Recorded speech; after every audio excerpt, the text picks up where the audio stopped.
Yeah, in Sonoma County, things that don't require a permit are simply randomly inspected but are granted an approval based on successful submission of the completed work order. So we'll have to work through those issues, but generally speaking, a lot of the improvements are going to require some type of a permit, whether it's a counter permit or a simple plan check or an in-field inspection. And what we're saying is what we're doing for things that don't require a permit is we'll do the verification of those at no additional cost. Well, we can't. Just because, if it's a part of a larger package. Right.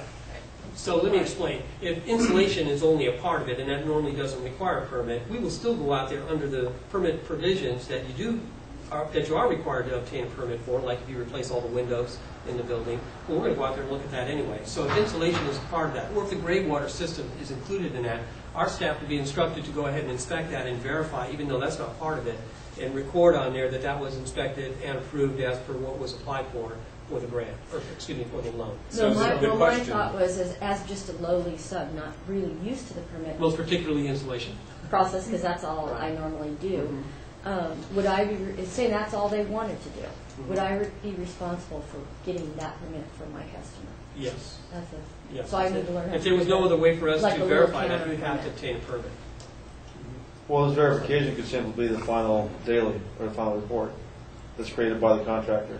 With the adage of a potential random inspection. Because how we're going to report back to, and that's what I was going to get to, Robin, but I'll get to that, I'll jump to that a little early, is we're going to report back, all the building and safety agencies are going to report back to HCD via either through the county or independently as to when the permit card is signed off in the field, the applicant or the contractor, whomever, will want to take that to HCD and say, here's my permit card that's been signed off. But we're also going to send an independent verification that on this day, this permit number under this loan application at this address was approved by our agency, and we will send that weekly to HCD as a cross-reference for them to assure that whoever brought in the permit card, we don't know who may have signed off on that. I'm not indicating anyone in this room, but you know that that there is a secondary verification on these so that people understand. Just because you bring in that card, they're going to depend on our verification also before they'll fund. And that's going to come from all of the agencies, not just ours. So for somebody to use this, they're going to have a minimum $500 outlay before they even start. It's a $300 application and $200 fee. $125 application fee is the only fee up front. So, well, and then your permit fees will be up front. And a permit fee. If a permit is required. Now, I want to caution you too on land use issues, because with the different agencies, you're going to find a little bit of differences. Now, just meeting with the city of Santa Barbara, we learned that Lompoc, Santa Maria, Santa Barbara County, Guadalupe, and Carpinteria, if you do a like-for-like window change-out, we allow that. We still require the permit. However, the city of Santa Barbara has something in their municipal code that requires access or egress, emergency egress, be framed in if you change out windows. So those are going to be some of the small differences that you, as contractors, if you're going to get involved in those type of permits, you may want to find out from the individual agencies and do some homework up front, find out is that going to be required from that agency that if you change out windows, the bedroom windows will have to meet the emergency egress, ingress requirements, okay? That's nothing we can do. That's in their municipal code. They require that. Even though most of the other agencies are very consistent, even the city of Santa Barbara, we're all pretty consistent on what we're going to require permits for and what the conditions will be on those permits. And we're all looking toward expediting those permits like we normally do in Santa Barbara County for like photovoltaic systems. We try to get them out very quickly. I have a policy out that we get them out within 10 days. So, but I want to caution you, when you are applying for permits like photovoltaic systems that are going to be large, some residences may want a photovoltaic system that's rather large in size, as big as this room, if you will. Now, if that's going to be a ground-mounted system, you have to be careful that that may trigger a land use review or some type of BAR or some type of land use requirement that will require a land use permit in addition to a building permit. That will not exempt you from those. Those are the type of permits that you're going to be looking at with your clients, okay? So you want to educate your clients. I have one in Santa Barbara recently, a little anecdote that they came in to apply for a ground-mounted photovoltaic system, and because they were not putting it within their developed area that they were approved for, my response back to them was, I can get this out in 10 days, however, I can't issue the permit until you go in for a map remodification because you're outside your development plan.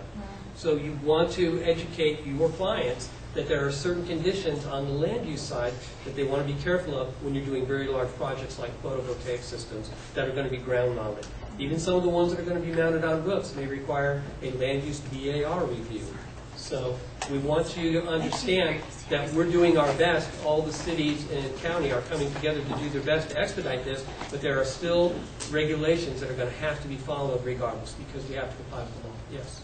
Is there any movement towards online permit applications, anything like that for solar? For which agencies? Well, for submittal of a permit application. Because there's just a lot of paperwork that goes into submitting for that, and it seems like if we can streamline it with today's technology. Yeah, we're looking at that in the county, but I can't speak for the other cities because I don't know exactly how their permitting systems work. And I can share this with you. You're going to run into your normal array of different permit processes, no matter how much we try to work together, the different cities in the county, to be as consistent as possible. I assure you that if you go to apply for a permit in the city of Santa Maria, there's going to be a little bit of difference between the city of Santa Maria, the county of Santa Barbara, and the city of Longmont. There's going to be a big difference if you go to the city of Guadalupe, because they have a very small agency. So everything there is done by hand. Everything in the city of Carpinteria is pretty much done by hand. We also, the city of Goleta, if anyone is interested in doing work down there, they have an outside agency that does their building and safety. Similar to the city of Guadalupe, they have JAS, and Wildan does the city of Goleta. So as much as we're trying to come together, there's going to be differences that we have no control over, and that will affect your permitting process. So getting back to the key point, which keeps coming up, is on the funding.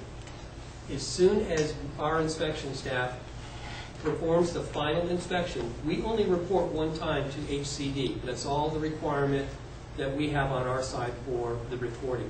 So we're only going to report at the end when you're complete.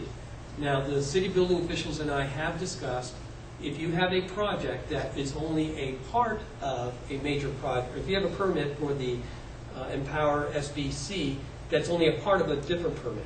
Let's say you're going to do a room addition, and as Dave brought up, you want to do a Empower SBC permit with that. We will have provisions where we will final that part of it off, even though the rest of the building may not be done, provided that can happen. There are some permits where you cannot get the sign off until the final is done, because part of the energy package is that all the final elements be put together, lighting, windows, weatherization, and that kind of stuff. So that'll be up to the contractor too. If you're looking at doing a permit and you want to bifurcate out the two types of sign-offs, you have to make sure that you talk to the agency and are clear on, can I get this final prior to the building final, or am I going to have to wait until all the elements come together? Which in some cases we can do, but there's other cases we're not going to be able to do, because you have to have all of the final exterior stuff put on before we can final that, which is your energy requirements, okay? You look like you have a question. On a large project, is there any negotiation for releasing funds for it being done, yes. Because then the contractor becomes the bank. Or the program participant themselves could upfront money somehow, other through another They can't, financing but source in terms of their potentially. contract, it gives the contractor any more than $1,000. So if they're providing a very large piece of equipment, like large load voltaic array, that's a big chunk of change. The front. It's just like replacing a roof with a cool roof. Right. It's a major project. Yes. That's So why it's a that's why fairly they're so freaked out complex about it. answer. The short answer is no. And that is because if we do partial payments, it triggers multiple amortization schedules and multiple recordations on the assessment roll. And it becomes an accounting and an administrative nightmare that drives the cost of the program up to the participant. And so what we're encouraging is this ability to bifurcate so that the Empower SBC components of a larger project can be finalized early on we can release that payment, which can then act and serve